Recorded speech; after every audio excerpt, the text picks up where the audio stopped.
Hello friends, केम छो? मजामां? Says वरना जय जिनेन्द्र। हवे आपणे मगनी दाळ, मैं सादी मगनी दाळ एनो विडियो तो ऑलरेडी मूकेलो छे। दाल तड़का एटले के तुवेर दाळ एनो पण विडियो मूकेलो छे। हवे आपणे अत्यारे आ मगनी फोतरावाળી દાળનો વિડીયો જોઈ રહ્યા છીએ। તો હવે એને કઈ રીતે બનાવવું બિગનર્સને શીખવાડું છું હું અત્યારે। રૂટીનની મહિલાઓને તો રસોઈ જે કરતા હશે એમને તો જરૂરથી ફાવતું હશે। તો ચાલો આપણે એક વખત મારો વિડીયો જરૂરથી જોજો, ઘરે બનાવજો અને પછી બનાવીને મને કમેન્ટમાં જરૂરથી કહેજો કે તમને આ રેસીપી મારી કેવી લાગી।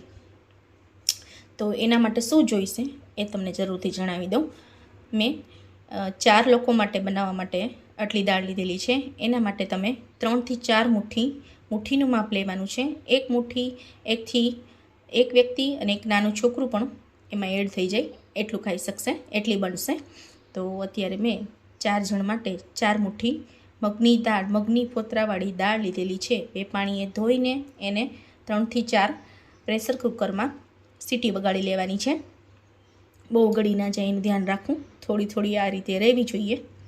જો આપ જોઈ શકો છો એની અંદર મેં અત્યારે 1 ચમચી હળદર, 1 ચમચી મીઠું, લીંબુ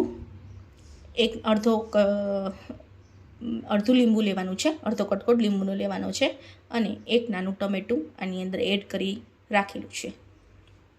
હવે આપણે કરીશું વઘાર કરવા માટે શું જોઈશે? આપણે 2 ચમચી તેલ લીધેલું છે। આમાં તમે ખડા મસાલા જેમ કે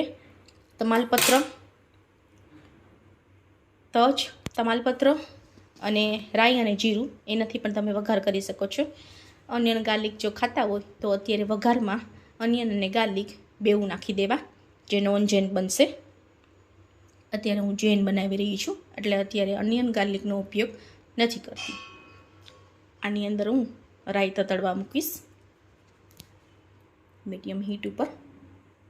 પછી એનો મસાલો કઈ રીતે કરવો એ તમને આગળ શીખવું છું। અત્યારે ખડા મસાલા ગરમીની સિઝન ચાલુ થઈ ગઈ છે, જેથી કરીને ખડા મસાલા આપણે થોડાક અવોઇડ કરીશું। રાઈ તતડે એટલે એની અંદર આપણે મસાલા કેવી રીતે એડ કરવા એ શીખું છું તમને।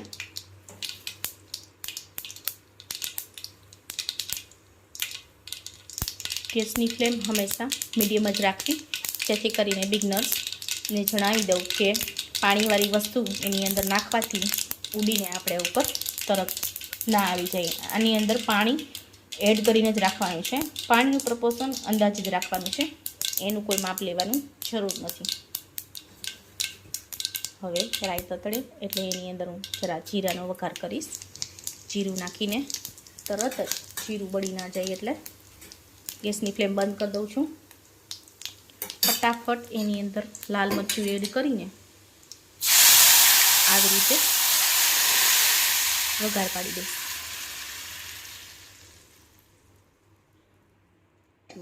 ગેસની ફ્લેમ બંધ કરી દીધી હતી, જેથી કરીને બહુ વધારે પડતું મરચું બળી ના જાય। હવે મીડિયમ ફ્લેમ રાખીશ ગેસની।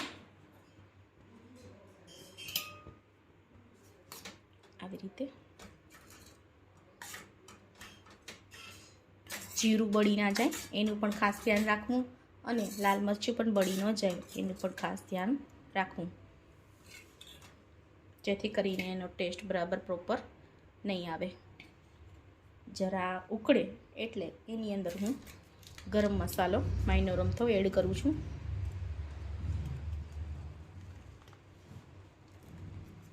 ગરમ મસાલો પણ તમે અત્યારે ગરમીની સિઝનમાં અવોઇડ કરી શકો છો જો તમને ના ફાવતો હોય તો। લીંબુ ખટાશ અને ગળાશ બેવું ઓલરેડી મેં નાખેલી છે આની અંદર।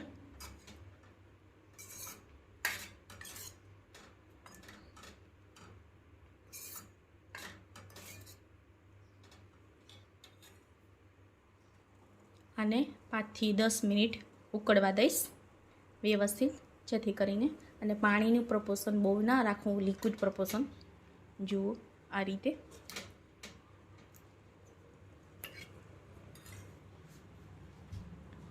ઉકળી જાય, ગેસ બંધ થઈ જાય પછી આની ઉપર તમારે કોરિએન્ડર નાખવાની છે. આની અંદર તમે લીલા મરચાં પણ નાના નાના ટુકડા કરીને નાખી શકો છો. અત્યારે આપણે નથી લીધેલા.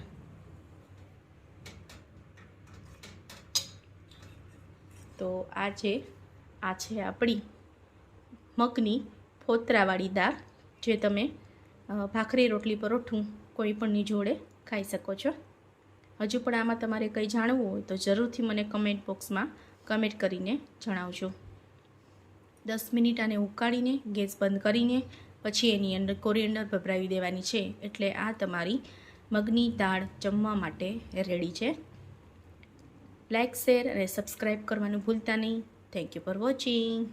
Thank you friends.